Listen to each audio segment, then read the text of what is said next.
আমি নতুন জয়েন করেছি মহানগর ম্যাগাজিনের কার্যকরী সম্পাদিকা হিসেবে। তো এখানে আমার খুব ভালো লেগেছে। মহানগরের যে কালচার, যে অনুষ্ঠান, যে প্রোগ্রামগুলো করে এবং সমস্ত কিছু এখানকার সব কিছুই আমার খুব ভালো লেগেছে এবং আমি প্রোগ্রামও করেছি। খুব ভালো লেগেছে, এনাদের সমস্ত কিছুই খুব ভালো লেগেছে আমার। তো আজকের যেটা রাখি পূর্ণিমার যে উৎসব হলো ছোট করে, যদিও বাইরে বিশাল আবহাওয়া খারাপ, তবুও এটা একটা বছরের একটা ছোট অনুষ্ঠান আমরা এখানে করেছি। নতুন নতুন অনেক ভাই দাদাদের পেয়েছি, দিদিদেরও পেয়েছি। তো আজকে খুব ভালো লেগেছে অনুষ্ঠানটা। আমি একটা কথা বলতে চাই যে আমি অনুষ্ঠানে একটা গিয়েছিলাম, তো সেখানে রঞ্জন স্যারের সাথে আমার আলাপ হয় এবং উনি আমাকে এখানে আমন্ত্রণ জানান মহানগর ম্যাগাজিনে, এবং সেখানে আমাকে উনি এই পদটি দিয়েছেন, রঞ্জন স্যার এবং ঈশানী পল সেনগুপ্ত ম্যাডাম। তো আমি এরকম রাখি বন্ধন উৎসবে কোথাও জয়েন করিনি, এত ভালো অনুষ্ঠান আমি কোনোদিন কোথাও দেখিনি। তো আজকের এখানে এসে আমার খুব খুব ভালো লেগেছে এবং অনেক অনেক ধন্যবাদ ওনাদেরকে। তো আমি আপ্রাণ চেষ্টা করব এই পথটিকে খুব ভালোভাবে ধরে রাখার এবং ভালোভাবে সুস্থভাবে কাজটি করার। আমার একটি লেখা ছোট্ট কবিতা, তো কবিতার নাম হলো বন্ধন।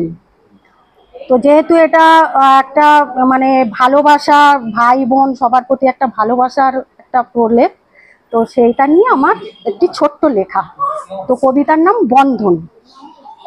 চিরন্তন বন্ধন হলো ভালোবাসা, প্রত্যেক মানুষ মনে মনে করে এই আশা, ভালোবাসা যেন এক নীলাকাশের পাখি, হাজার ঝড় ঝঞ্ঝার মধ্যে সে সুদূর আকাশে মেলে দেয় তার আঁখি। ভালোবাসা না থাকে যদি পৃথিবীতে বয়ে যাবে নদী, মনের মণিকোঠায় তার যে নিবিড় স্থান, মানে না সে কোনো বাধা যতই থাকুক মনের মধ্যে ম্লান। আকাশ তাকে ডাকে সাদর আমন্ত্রণে, পাখিটা গ্রহণ করে সুমধুর নিয়ন্ত্রণে, বলে ছলো ছলো আঁখি নিয়ে এসো না কখনো তুমি, হাসি মুখে এসো ডাকবো যখন আমি। ফোটে কত ফুল ভালোবাসার টানে, খুশির বন্যা সকলের কাছে বয়ে আনে। পাহাড় যখন সমুদ্রকে ডাকে ছুটে চলে সে, মানে না তখন কাউকে।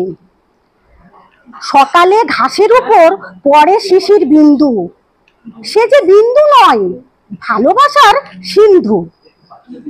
সমুদ্রের ঢেউয়ের মতো যখন ভালোবাসা হয় পূর্ণ, তখন সবার প্রাণ হয়ে ওঠে এক সোনালী স্বর্ণ। ধন্যবাদ।